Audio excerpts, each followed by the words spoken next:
first, the Lionesses are one step away from another Euros final. The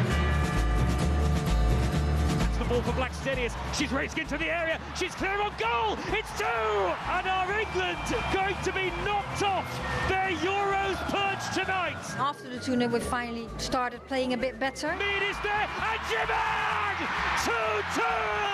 Holmberg, it's over! England are in the semi-finals. They expected somehow from somewhere.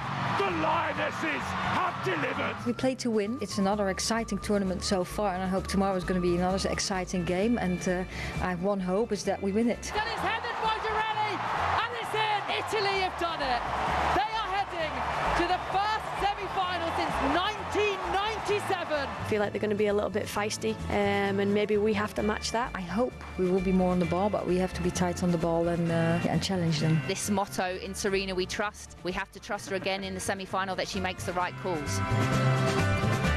Yeah, so 5 days on from the crazy penalty shootout that saw England reach the last 4. They're just one game away from a second Euros final in a row. Georgia Stanway told talkSPORT that they've been practising for it to go all the way again tonight. Yeah, we were straight on the training pitch the morning after. No, I'm joking. We have practiced, to be honest. In the last few days, we have made sure that that's been a tick box. But I think it is just one of them moments. You could go through the full process. You could do everything that you've been teaching yourself over the last few months. You could find your routine, and maybe the execution at the end isn't what it wants to be. But that's why we have got so much quality within the squad, because we've got people brave enough to step up and want to go and do that for the very first time. And we've also got a goalkeeper in the net that can pull out saves like that. Yeah, Neil, obviously you've probably been involved in a lot of penalty shootouts. Is that something you think that you know, before a playoff final at Wembley, you get the boys in, do some penalties? Yeah, I think you've got to do, really. Yeah. Because you're open to so much criticism if you don't. You know, and I think that the lads just got to be comfortable. I mean, it's not. I could never take a penalty, Jimmy. I ain't got the guts to do it. I missed one against Man United. Did you? At Wembley? Yeah. I mean, I would never criticise anybody for missing it. No, because it just takes that character. Like I say, I couldn't do it, mate. No, and it is a pressure moment, and even in training, you try and recreate that. Nothing like it. There's nothing like it, no, right? You know, I used to be a great penalty taker in training. You know, you'd stand there, look at the keeper in the eyes, send him the wrong way. Yeah. And you stand up, all of a sudden you got 80,000 people staring at it, and you're taking a walk and you're thinking, oh my God, I'm taking a penalty in a final. What I would say to them, though, the only thing that I would say to them when they're taking penalties is, I don't think they should just walk slowly up. I think they should jog a little bit. Are you with me? Yeah. Up to the box, get the ball, put it down, take it. Right. I think all that time when they walk slowly up, they're thinking about all the pressure, what you've just said. Yeah. About, oh, God, 80,000, my mum and dad's here, or something, you know, there's all sorts going through your mind. And I think if you just jog up, I think it's I would... You know, I would say try and jog up and just get it done. Yeah. Rather than... It's funny you say that, because a lot of people do walk up, and it's a long walk from the halfway line. I know, slowly. And you're sitting there thinking... Well, all of a sudden, you get this like walking on the travelator. It's a longer walk back when you've missed it. Oh, don't you know? I mean, I felt for the girls the other night. You know, they were so bad, weren't they? Yeah. Not just England. Both sides were really poor, weren't they? Yeah. And I bet you in training they were good. Yeah, you know, it is psychological, that. So hopefully they don't need penalties tonight. Well, let's build up to tonight's semi-final with former Lioness Tash Dowie. Morning, Tash. Good morning, guys. How are we? Yeah, we're good. Have they been practising penalties? Let's hope they have. Yeah, it wasn't a great night, was it? And they're normally so clinical. Yeah. There were so many players that I was surprised, but like what you've just talking about, the pressure on these girls, and I think you could see that throughout both teams, and it was just a bad penalty day. But yeah, I'm sure they'll put it right if it does come to that again, but hopefully it doesn't. Look, it's a massive game, obviously. Do England go into this one as favourites? Yes, absolutely they are. I think Italy, out of the 4 teams that are left, are the underdogs, and Girelli was actually interviewed about that and said that that's completely fine, but games aren't won on paper. Games are won on the pitch, and you know, Italy will show a lot of passion. They've got nothing to lose. The pressure is definitely on England going into this game, being the holders. Yeah, and I look at the team from the other night, and you know, the bench was amazing. They come on, really made a difference. Are we going to see some changes? I think that's always the answer or the question in people's heads. I would say no because of what Serena's done in the past. Okay. Personally, myself, I'd maybe bring in an Esme Morgan. I think she did really well when she came on. She's got pace, so potentially bring her in at the back.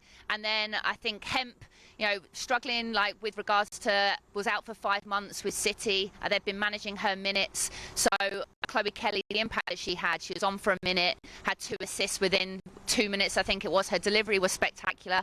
I actually think her style of play would suit the way that Italy play. It's not a Sweden, it's not a counter-attacking team where you have to maybe worry about the pace, and maybe a Hemp is more suited with regards to that. Kelly, she's more technical, and actually I think will possess the ball a lot more than what we did against Sweden. So I would love to see her start, but I'm predicting the same starting 11, and then you'll see the same subs coming on, probably having the same impact. God, I'd be surprised. I think I'd maybe be disappointed because I thought. The other night I thought we were really disappointed in the first 45 minutes. Second half, we were dead and buried. We were out of it. We were gone. The subs come in, made a massive difference. And I just think, and maybe, when you get to the semi-final, you go, well, I'm going to stick with that team. But look, Serena knows better than me, that's for sure. Because the subs did get them out of the trouble, didn't they? Massive. Oh, we were gone. England were out. I think as a manager, you do look at that. I must admit, I probably would have changed it and keep the girls. If your subs come on in a game, Neil, and they do really well, you go, I'm going to start you next game. Well, I mean, the other thing is, if they deserve that opportunity, and if you don't give it them, then that kills them a little bit because they've come on and changed it and kept us in the competition, really, haven't they? Yeah, massively.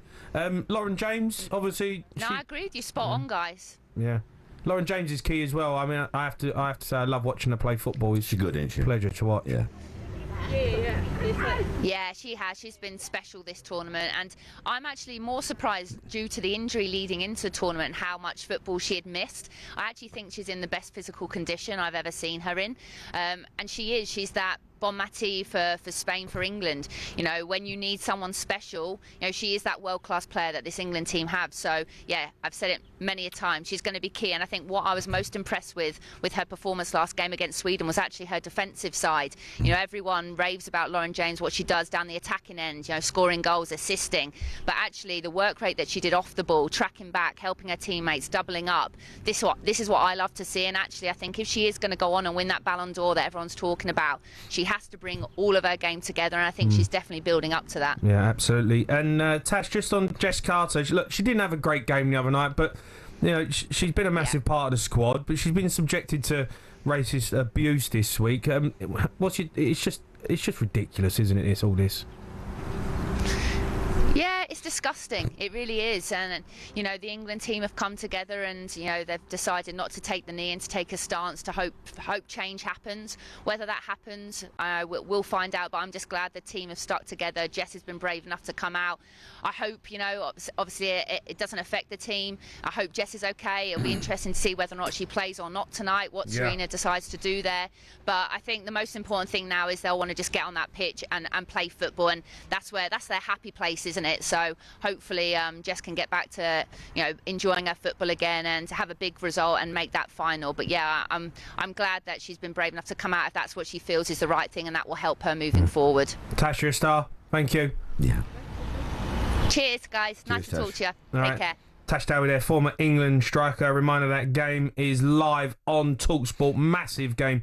England v Italy to get into the Euros final.